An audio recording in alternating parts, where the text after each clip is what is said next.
The company party, my rich dad humiliated me. She's just a coffee shop worker. Everyone laughed. Then his secretary came to me.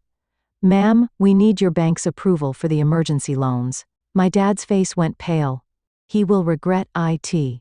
I know someone once said, no one gets abandoned by their own family. But that's a lie. I once stood shivering in pouring rain, the door locked from the inside, while my mother quietly pulled the curtain shut, like I was some stranger. I once walked over 5 miles under the 95-degree sun, my shoes worn thin and my feet bleeding just because I missed the bus. And I was only 12 when they called that character building. If you think I grew up in a family, I'm sorry. It felt more like a cold training camp. I'm Alice, and this is the story of how my parents, Jason and Linda, taught me that love isn't for everyone under the same roof. When I was little, I thought all families were like that all parents stayed silent during dinner, only speaking to give orders or yell. That every mom set a timer when you cried, then said, you get 3 minutes to be weak. That if a child wanted to be heard, they had to hold their breath so long their face turned purple before anyone might notice. My dad was a former soldier. My mom used to be a teacher, but after I was born, she quit her job and poured all her energy into training me to become someone who depends on no one. They called me their first experiment and always said that if I failed, I'd have no one to blame but myself. I still remember a winter night in Minnesota when I was just 9. I forgot to take the trash out on time. A small mistake, or so I thought. But not my dad. He quietly opened the back door, dragged me outside by hand and said, stand here until you understand the value of responsibility. Then he closed the door. No coat, no shoes. It was around 34 degrees Fahrenheit.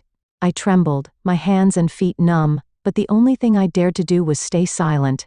I stood there for nearly an hour, and when my mother finally opened the door, she just said, hopefully next time, you'll think twice before being useless. When I was 11, I overslept and missed the school bus. My mom refused to drive me, and my dad sneered. You made the mistake. You deal with it. So I walked from home to school, 6 miles. I carried a backpack weighing nearly 20 pounds. My feet blistered. My back soaked in sweat. When I finally got to class, nearly 2 hours late, the teacher called my mom.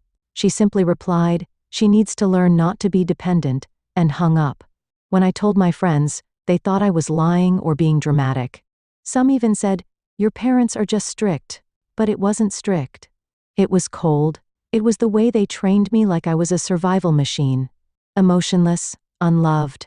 Every day at home was a silent war. I had to learn how to read moods from every frown on my mom's face, every raised eyebrow from my dad. Anything could be an excuse for a lesson. Forgetting to fold a blanket, spilling milk, laughing too loud, asking a question at the wrong time. I used to dream they'd one day hug me and say, we're sorry, Alice. You didn't deserve this. But that never happened. They never apologized. They just kept training me. And day after day, I stopped being a child. I became a training project, a doll with a calm face, even when screaming inside. I thought I was used to it all, but I was wrong. Because the final lesson they gave me when I was 15, it wasn't like anything before. And it changed my life, for I'll never forget that day.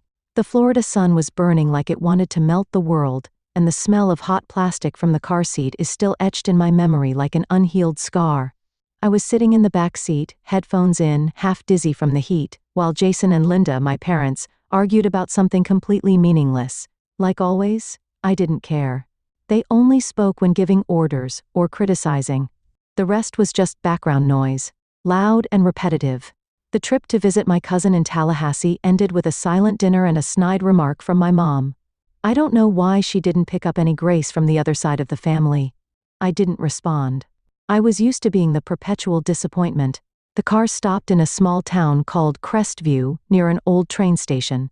Paint peeled off the rooftops, faded signs barely visible under the harsh sun. Jason turned around. His eyes empty. Go get me a soda. I took off my headphones. Linda turned, her lips curled into a crooked smile. Your dad's thirsty. I want a bottle of water too. Hurry up, sweetheart. I looked at them, a twinge of doubt pricking at my chest, but still opened the door and stepped out. Heat blasted my face like an open oven. I walked across the cracked platform, pulled out the last $10 bill from my pocket, and fed it into a vending machine that groaned like it was dying. I grabbed the soda and water and turned back, and the car was gone. No cars parked nearby, just a wide sun-scorched lot. No vehicle, no people, no sound, except for the cicadas crying like grief. I stood frozen, the cold soda now useless in my hand. My heart pounded my brain, searching for any explanation. Maybe they just moved the car. Maybe they went to get gas. My phone buzzed a message. I opened it and only read 4 lines before my whole body went cold despite the blazing heat. Let's see how long it takes you to get home on your own. This is a test. Don't call Aunt Elaine. You need to learn how to face the world. Don't disappoint us. I froze. This wasn't a mistake. This wasn't a joke.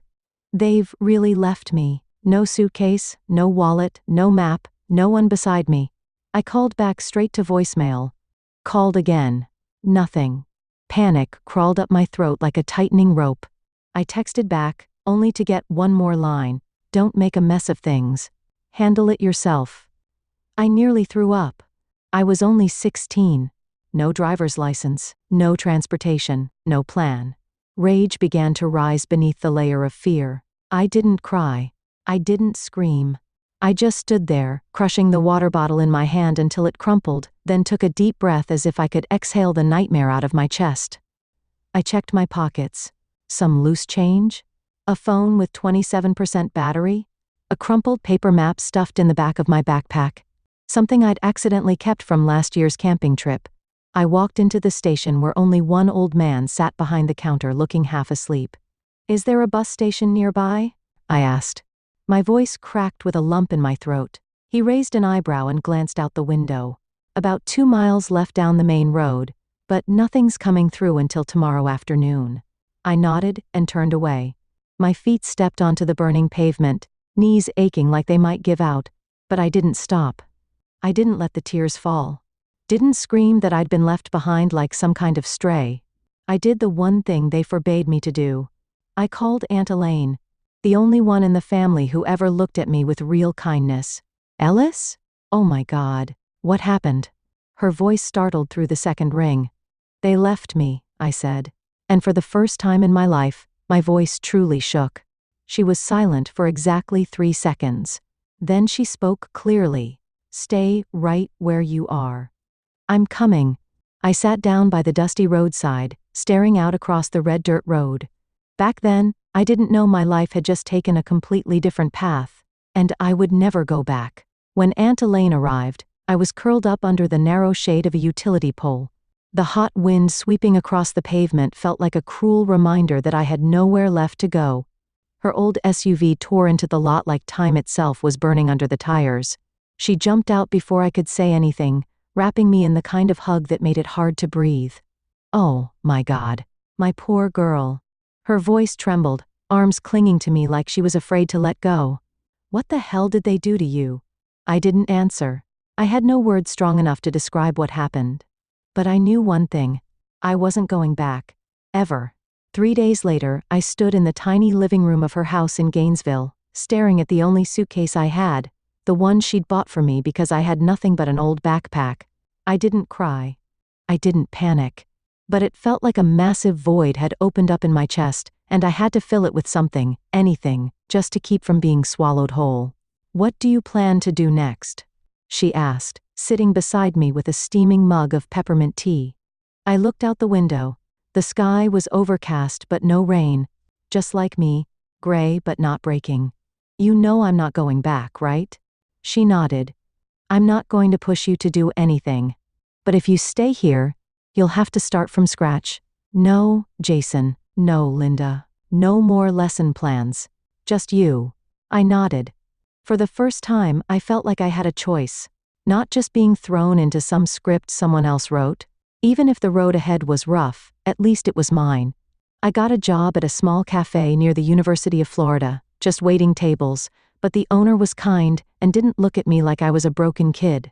I worked from 5 a.m. to 2 p.m., then came home and studied for the GED at night. I wanted to reclaim the years of school I'd missed. I wanted to go to college, not to prove anything to Jason or Linda, but to prove to myself that I could. Aunt Elaine helped me in every way she could. She wasn't rich, but she was rich in love, something I had never really experienced before. She drove me to my exams, waited in the car all morning, bought me an SAT prep book even though it cost almost an entire week's worth of food for both of us. A year later, I got accepted into the University of Central Florida with a partial scholarship. The day I received the acceptance letter, I stood frozen for almost 5 minutes. "You're about to have a new life, Alice," Aunt said, taking my hand. "And this time, you get to write it." 4 years later, I graduated with honors in urban development. When I walked up to receive my diploma, I didn't hear the applause. I only heard the voice in my head, the voice of a 16-year-old girl standing silently under the cracked roof of a train station, hands trembling from being abandoned. And I whispered to myself, "You did it, Alice. You survived." Right after graduation, I worked for a small real estate firm in Jacksonville. I started with the jobs no one wanted, cleaning model homes, checking building permits, cold calling, skeptical clients. But I learned fast. I watched everything. How people built trust, and how they shattered it in a single meeting. 3 years later, I started my own thing. I took out a small loan from a local bank, combined it with the savings from years of side jobs and investments, and founded Alder Urban Living. A simple name, carrying no trace of the family I came from. I wanted a complete restart. The beginning was rough. At one point, I had only $93 left in my account, and a project that got canceled at the last minute. But I held on. I learned how to negotiate, how to calculate risk, how to turn an abandoned lot into a modern housing block for young families. Little by little, Aldara stopped being a stranger's name. I hired employees. I rehired a lawyer who once rejected me in my first year. I bought back the old office building that my first company used to own, just to remind myself that nothing is permanent, not even the lowest starting point. At 29, Aldara hit 8-figure revenue. I stood on the 12th floor balcony of our office looking out over the Orlando skyline, and I smiled. I had once been left behind at a train station, unwanted.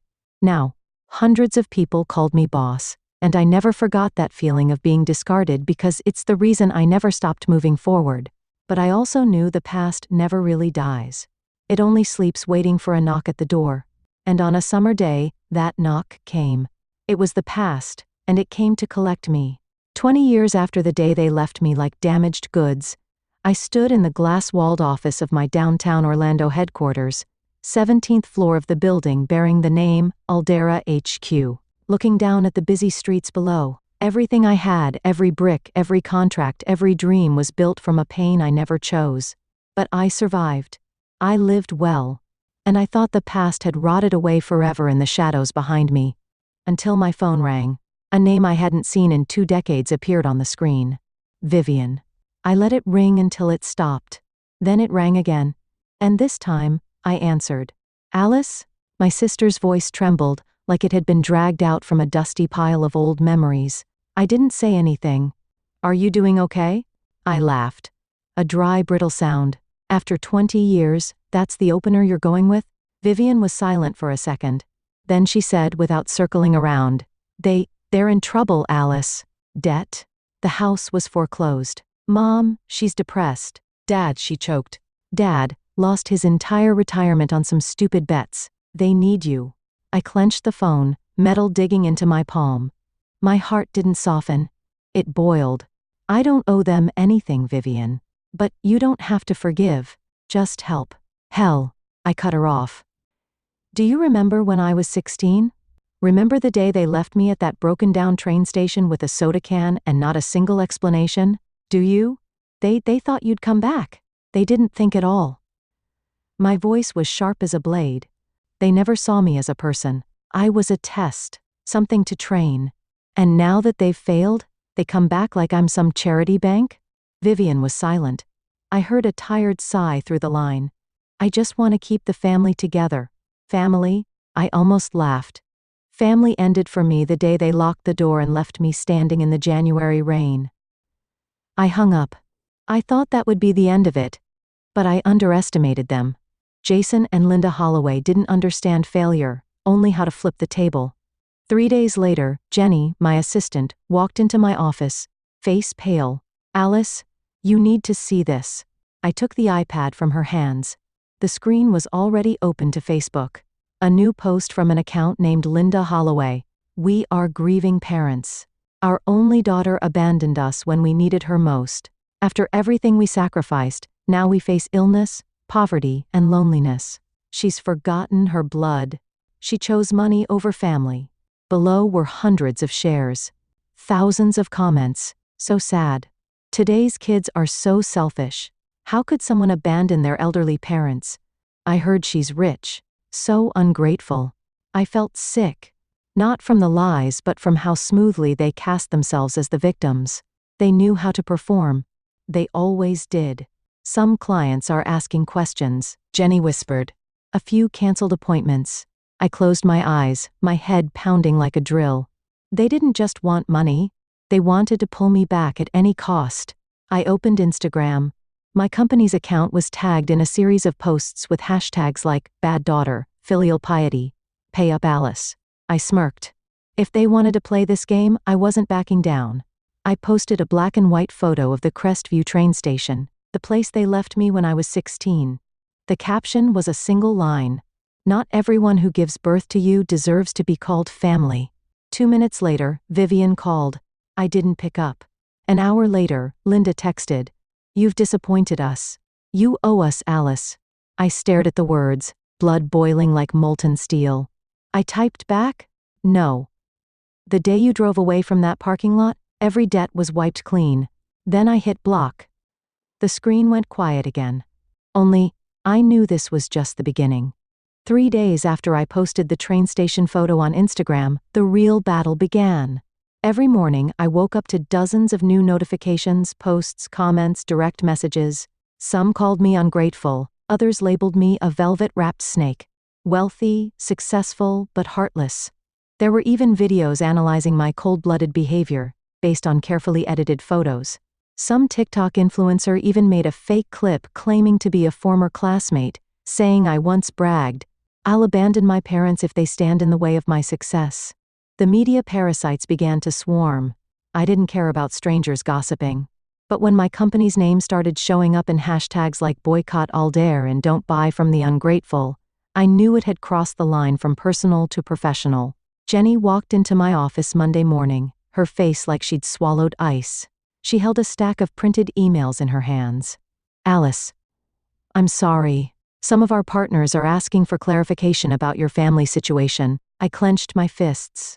My family is a scar, not an investment portfolio item. Jenny placed the printouts on my desk, hesitating.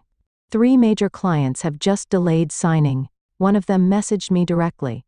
We don't want to be associated with someone being called unfilial in the media. I let out a bitter laugh. So now it's a story about being unfilial. Fantastic. I stood up and walked to the window where Orlando stretched out like a moving painting. The buildings I helped design, the corners I once dreamed of transforming. Now it all felt like it could collapse under one well-crafted lie, and a crowd eager to point fingers. That's when my phone rang. Holler, Dominic Hayes, one of Aldara's biggest investors. I answered. Dominic? Alice? I'll be blunt. What's happening online? It's not good for the company's image. I sighed. What? You want me to go live and cry because I didn't send money to the people who once left me at a train station? A pause. I'm not judging your personal life, but we're talking about customer trust. Is there any way to ease this? No. Then you need to be ready for consequences. I hung up. An hour later, a new post from Jason Holloway appeared. A photo of the 2 of them sitting in a dim, run-down room, eyes cast to the floor. We never meant to hurt her. Everything we taught her was to make her strong. And now, in our old age, she turns her back on us as if we never existed. Over 12,000 shares. A wave of fake sentiment came crashing in. If it were me, I couldn't live with that kind of guilt. How can someone be so rich yet so poor in heart? Parents aren't perfect, but no one deserves to be abandoned. I wanted to smash the screen, but instead I opened an old folder on my computer. Photos of the train station that day. Emails from the lawyer I'd contacted when I reported being abandoned, audio files of Aunt Elaine's testimony used for temporary guardianship paperwork. I'd kept everything, not out of hate, but because I knew they'd come back. And now they had. An emergency meeting was held that afternoon. I sat at the head of the table facing the PR team, 2 senior managers and our in-house attorney. No one spoke until Mike, our communications director, finally did. We advise against a public response. The more you engage, the more the media latches on. I shook my head. So you think I should let them keep lying while this company's reputation bleeds out? Mike looked at me, his round eyes behind glasses narrowing slightly. Alice, empathy isn't something you win with logic. The public is being driven by emotion. I leaned back, hands clasped together. Then, I'll use the only thing I have. Truth. Cold. Detached. The same way they treated me. I pulled out a USB and plugged it into the laptop.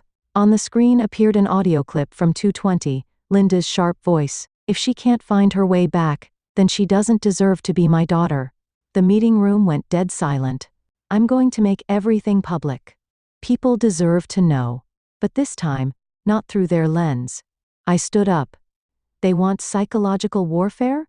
Then let me show them what it really looks like. That night, I opened my personal laptop and wrote a post. When I was 16, my parents left me at a train station, not because it was a mistake, but because they wanted to see how I'd manage on my own. They didn't look for me for 20 years, but when I became successful, they came back. And when I said no, they created a heartbreaking tale about being abandoned. This is the first and only time I'll speak publicly. I'm not ungrateful. I'm just surviving. I hit post. Then I sat in the dark office, waiting for the second storm to hit. I was ready. Less than an hour after the post went up, my phone on the desk started lighting up non-stop like it was under attack. Notifications, messages, emails, missed calls. I sat still in the dark office, lit only by the glow of the laptop screen, like a spotlight aimed straight at someone who just stepped out from backstage. The post wasn't a slap, it was a dissection. Cold and precise. Every sentence cut straight through the fake narrative Jason and Linda had spent so long crafting. I attached screenshots of old messages. The one from the day they left me at the train station. Handle it yourself. This is a maturity lesson. I posted the audio recording of my mother scoffing while talking on the phone, her voice clear. I don't need to raise her anymore. Let the world teach her. I included the scanned file of my temporary guardianship documents. When Aunt Elaine took me in while my biological parents ignored my calls in the middle of a stormy night, I didn't curse. I didn't beg. I didn't use clickbait words. I just laid out the truth, raw and unapologetic, and the public began to shift. The first comment that made me stop came from a woman named Michelle. I believed her parents' post. I'm a mother too. But after reading what you shared, I'm horrified. No one deserves to be treated like that. Then came others. I was left at a supermarket when I was 10 just because my mom was mad. I know that feeling. If you survive that kind of upbringing, you're the strongest person I've ever seen. You're not ungrateful? You're living proof of surviving emotional abuse. By noon the next day, my post had over 3 million views. News sites started picking it up. CEO claps back with brutal truth. The truth behind the ungrateful daughter story that broke the internet. The woman who exposed her toxic parents and got the whole community behind her. I walked into the office the next morning like someone returning from war. And I wasn't walking alone. The employees who once stayed silent out of caution now greeted me with looks of quiet respect. Mike, the communications director, nodded slightly. I was wrong. Your response, perfect timing. I looked around the meeting room. The same room where they had advised me to stay quiet, to endure, to wait for the storm to pass. They wanted to make me the villain in my own story, I said. Now they've lost control of the narrative. That night, Jason and Linda responded with another video, but this time, it all unraveled fast. They sat in the living room, Jason pretending to sob, while Linda repeated a line like she had memorized it.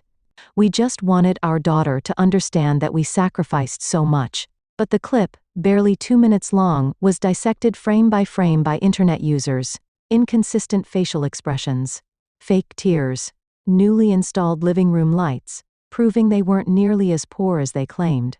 The comments were no longer sympathetic. They were furious. Shameful. Using their own child to fish for pity. Not every parent deserves forgiveness. I used to hate Alice. Now I just want to hug her. On Friday morning, Dominic Hayes called again. His tone was completely different. "I want to apologize, Alice. I didn't believe you from the beginning." "You don't need to apologize," I replied, cold as ice, "but from now on remember, silence is also choosing a side." I hung up. I sat back in my chair and closed my eyes. 15 years of building trust with the world, and a single lie almost burned it all down. But I held firm. And this time, no one could rewrite the truth. 3 days later, a reporter from The Atlantic sent me an interview request. The topic: the journey of an abandoned child and her public stand against emotional abuse in the family. I took a few seconds to think. Then I typed back, "I'm ready. But this time, we tell the story the right way. No tears, no sugarcoating, just the truth." I hit send, and for the first time in years, I felt a weight lift off my shoulders. No more fear. No more inner conflict. I had reclaimed my voice. Less than an hour after my post went live, my phone on the desk lit up like it was under siege. Notifications, messages, emails, missed calls. I sat motionless in the dark office, lit only by the glow of the laptop screen, like a spotlight shining down on someone who had just stepped out from backstage. The post wasn't a slap. It was a cold dissection. Every sentence was a precise incision into the fake narrative Jason and Linda had so carefully constructed. I attached screenshots of old messages, the one from the day they left me at the station. "Handle it yourself. This is a life lesson." I posted the audio recording of my mother sneering as she spoke on the phone with someone. Her voice clear. "I don't need to raise her anymore. Let life teach her." I included the scanned temporary guardianship papers from when Aunt Elaine took me in. While my biological parents refused to answer my calls during a stormy night, I didn't curse. I didn't beg. I didn't use sensational language. I just presented the truth, bare and unapologetic, and public opinion began to shift. The first comment that made me pause came from a woman named Michelle P. I believed her parents' posts. "I'm a mother too. But after reading what you shared, I'm horrified. No one deserves to be treated that way." Then came more. "I was left behind at a grocery store when I was 10, just because my mom was mad. I know how that feels. If you survived that kind of parenting, you're the strongest person I've ever seen. You're not ungrateful. You're living proof of surviving emotional abuse." By noon the next day, my post had over 3 million views. News outlets began picking it up. CEO fights back with powerful truth. The reality behind the ungrateful daughter viral story. The woman who exposed her toxic parents and gained a movement of support. I walked into the office the next morning, like someone returning from battle. And I wasn't walking alone. The employees who once stayed silent out of fear now greeted me with respectful eyes. "Mike," the communications director gave me a small nod. "I was wrong. The way you fought back, it was perfect timing." I looked around the conference room. The same place where just yesterday, they advised me to stay silent, be patient, and wait for the storm to pass. They once tried to make me the villain in my own story.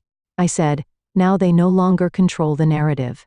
That night, Jason and Linda responded with another video, but this time, it all unraveled quickly. They sat in the living room, Jason faking sobs while Linda repeated a line like she'd memorized it. "We just wanted our daughter to understand how much we sacrificed." But the clip, barely 2 minutes long, was dissected by the internet, frame by frame. Hence, consistent expressions. Fake tears. Newly installed living room lights, proving they weren't nearly as poor as they claimed. The comments weren't sympathetic anymore, they were angry. Shameful. Using your own child to beg for pity. Not all parents deserve forgiveness. I used to hate Alice. Now I want to hug her. Friday morning, Dominic Hayes called again. His voice was completely different. "I want to apologize, Alice. I didn't believe you from the start." "You don't need to apologize," I answered coldly. "But from now on, remember, silence is also taking a side." I hung up. I sat back down and closed my eyes. 15 years of building trust with the world, and one lie, almost burned it all down. But I held my ground. And this time, no one could rewrite the truth. 3 days later, a journalist from The Atlantic sent me an interview request. Topic: the journey of an abandoned child and the public stand against emotional abuse in the family. I paused for a few seconds. Then I typed, "I'm ready." But this time, we tell the story the right way. No tears, no sugarcoating, just the truth. I hit send. And for the first time in years, I felt something lift off my shoulders. No more fear, no more guilt. I had taken back my voice. I was reviewing the final design plans for the Riverstone residential project when Jenny pushed the door open, holding a thick cream-colored envelope, sealed with a stamp of an express courier. "Alice, this came for you. Priority delivery." Nina's voice was tight as a string. I saw the sender's name clearly printed in the top left corner. Holloway and Brooks, attorneys at law. I already knew. I had been waiting. I opened the envelope with deliberate slowness, as if I could delay whatever was about to appear. The first page embossed my name. Alice Holloway. At the top, followed by a bold, cold, shameless heading. Official notice of lawsuit. Based on the Filial Responsibility Law, Section 7, Clause 11 of the Pennsylvania Civil Code. I froze. I had never felt so disgusted by a legal document in my life. My parents were suing me. Suing me. The daughter they abandoned at a train station when I was 16. The person they hadn't contacted for 2 decades for failing to provide financial support in their old age. I exhaled slowly, the rage rising quietly in my chest like a fire smoldering beneath ash. "Jenny, call David now. I need to see him within 30 minutes. David Rhodes, my lead attorney, sat across from me. The copy of the lawsuit spread out in front of him like a rotten joke. Legally speaking, Alice, Florida doesn't have a strict filial responsibility statute, but if they filed for temporary residence in Pennsylvania or pushed this at the federal level, it could be messy. I folded my arms, eyes fixed on the page. Messy? They're trying to use the law to chain me to people who threw me away like garbage. They don't want money. They want control. David nodded slowly. They think you'll be scared. Afraid of litigation. Afraid of the media. Afraid of the shame. And if you pay just once, they'll have their hands around your neck forever. I smirked. Then they picked the wrong person. That night, my phone rang. An unknown number, I answered. Linda's voice came through, sweet as syrup but laced with venom. "Alice, I just want to have a calm conversation. If you agree to support us financially, we can avoid unnecessary trouble." I cut her off, every word sharp as a blade. "No. Do you have any idea how much we're suffering?" Her voice suddenly rose. "We're losing our home, our insurance, lost your dignity a long time ago," I growled. "And now you want to play the good parent?" Linda went silent for exactly 2 seconds. Then her tone shifted. "If you fight this lawsuit, we'll take everything to the press. You really want your image tied to a filial piety case, don't you?" I laughed. A cold, piercing sound that made her go quiet on the other end. "Go public. Share it all. Let the world see how biological parents can abandon their child at a train station and come back 20 years later, demanding money like debt collectors." I hung up, and I didn't shake. Not even a little. The next morning, I summoned legal, communications, and investor relations teams. On the table was the detailed legal response I had prepared with David. Alice Holloway denies any financial obligation under the Filial Responsibility Statute due to complete absence of care or support from the parents over more than 2 decades. Etched evidence of abandonment, text messages, medical records documenting psychological trauma, and temporary guardianship by Aunt Elaine. I ended the meeting with one line. "They chose to fight with the law, then I'll show them what it looks like to fight with justice." That night, I posted my next statement, attaching the lawsuit. They left me when I was 16. No contact, no help, not a dime of support. Now they're suing me for money, for power, for reputation. I'm not writing this to complain. I'm writing this as a warning. Psychological wounds should never be legalized into obligation. The posts spread like wildfire. Child advocacy groups abandoned child survivor networks. Everyone shared it. Lawyers, journalists, activists all stood behind me. A new hashtag emerged. In '01, trending nationwide. 3 days later, David messaged me. Their lawyers are proposing a settlement. They're starting to feel public pressure. I replied with one line, "No compromise. Take it to court." Because this wasn't just a lawsuit. It was the first time I was seeking justice for that 16-year-old girl from years ago. Monday, 9 a.m. I was in a meeting with the new project team when Jenny knocked rapidly. She peeked in, pale-faced, voice trembling. "Alice, you need to come downstairs right now. Something's happening." I frowned. "What is it?" "They hear Jason and Linda. They're causing a scene in the lobby, and there are reporters." I stood up instantly, heart pounding, not from fear but from rage rising like lava in my chest. I clenched my fists, nodded at Jenny. "Call security, but don't do anything until I get there." When the elevator doors opened, I could already hear their familiar fake sobbing, echoing through the main lobby of Aldara HQ. Linda, dressed in an overly flashy floral dress, was sitting on the floor, clutching a tissue to wipe away non-existent tears. Jason stood beside her, his face flushed red, pointing fingers at my staff, yelling non-stop. "We just want to talk to our daughter. Are we not allowed to see our own child? Is this America or a prison camp?" Around them, my employees were whispering, some were recording on their phones. A local CNN reporter was already there, camera poised. I walked forward, the sound of my heels echoing sharply across the marble floor, slicing through the chaos like a knife. Jason spotted me first. His eyes lit up, as if he'd just found the spark he needed to fuel his performance. "Alice finally decided to come face your own flesh and blood?" He growled. "Ignoring us. Does that make you feel proud now?" I stopped in front of them, standing tall, gaze cold as steel. I didn't answer immediately.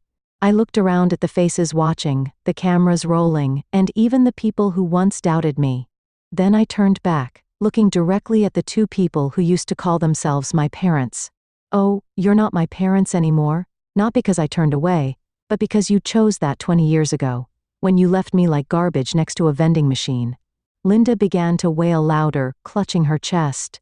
"What are you saying, Alice? We're blood. I gave birth to you. How can you be this cruel?" I didn't blink. Blood. Blood that made their daughter walk 6 miles under the summer sun because she missed the bus?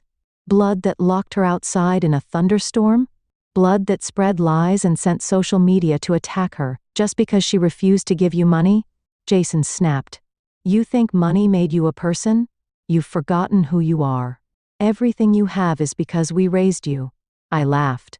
A sharp, contemptuous sound that echoed through the lobby like a slap. "Raised me? You left me when I was 16. The one who raised me was Aunt Elaine and me, working 3 jobs, sleeping in smelly dorms, living on instant noodles. You didn't raise me. You starved me. Body and soul." Linda sobbed harder, glancing quickly toward the camera as if waiting for a close-up. Then she shakily stood up, reaching out to touch my arm. "Sweetheart, I know sometimes we were too strict, but now we just need a chance, just a little help, then things will get better." I stepped back, my voice firm as stone. "I don't help people who abandon me.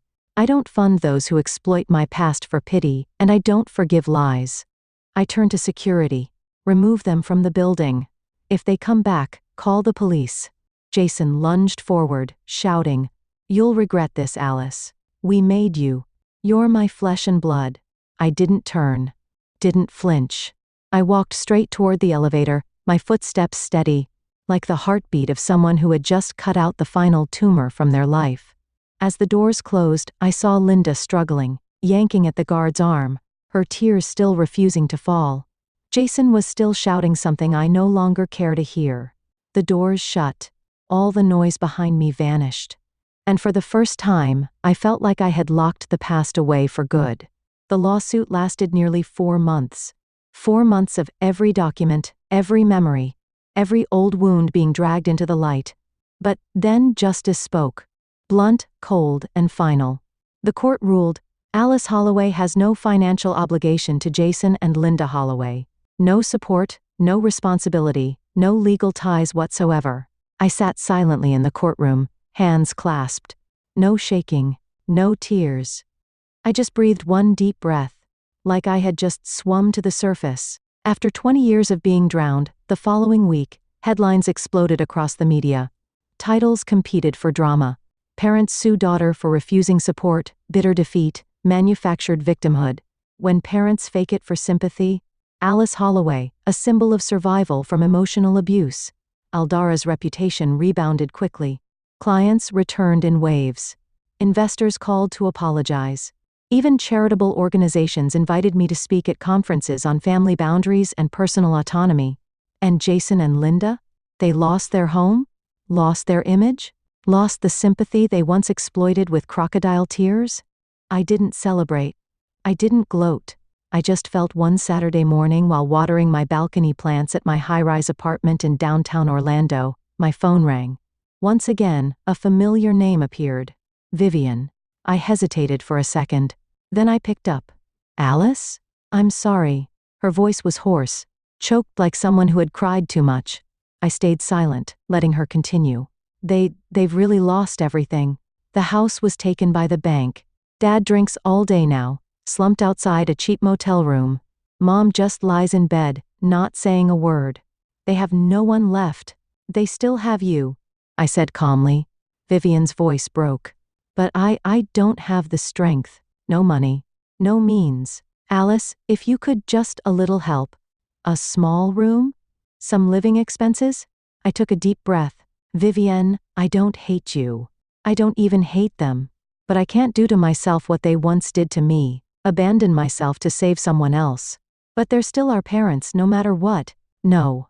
I cut in for the first time, speaking with complete clarity. They were my parents. But they gave up that role long ago. I can't rescue a ship that steered itself into the rocks and then blame myself for not jumping into the sea. Vivian didn't respond. Only the sound of wind slipping through the phone, like a quiet sigh. I'm sorry, but I've chosen to keep my boundary, and I won't break it again. I hung up. My heart didn't feel light. It didn't feel heavy either. It just felt real. The next day, I drove out of the city down quiet country roads toward Gainesville. The only place I was ever called someone's girl. The place where I could sleep peacefully without fear of being woken in the middle of the night for a character lesson. I arrived at Aunt Elaine's house in the late afternoon. She was sitting under the porch, eyes half closed, a mug of herbal tea on the old wooden table. Alice. She opened her eyes and smiled, warm as sunlight. I walked up, knelt beside her and hugged her thin arm. I'm home, Auntie. I knew you'd come back eventually. She gently stroked my hair because in the end, we all returned to where we were once loved. We sat there for a long time, not speaking. No need to. Only the breeze and the fading light, carrying away the dust of the past. That night, I took her out to her favorite Mexican restaurant. She ordered 2 margaritas, then raised her glass to freedom. And to my girl who learned how to choose herself without asking for permission. I clinked my glass with hers, a soft smile on my lips. For the first time in 20 years, I no longer carried the urge to prove anything to anyone. No longer the abandoned child. No longer the adult trying to save the ones who once hurt her. Just me. A free woman, living truthfully and owing nothing to anyone. My story isn't one of complaints. It's a reminder that sometimes, to live honestly, we must walk away from those labeled family.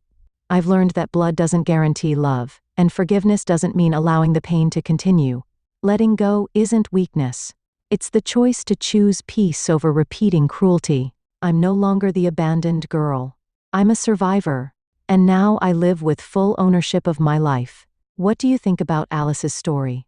Should boundaries within family be upheld even if it comes at a cost? Share your thoughts below. And don't forget to follow the channel for more heartfelt stories about family and life.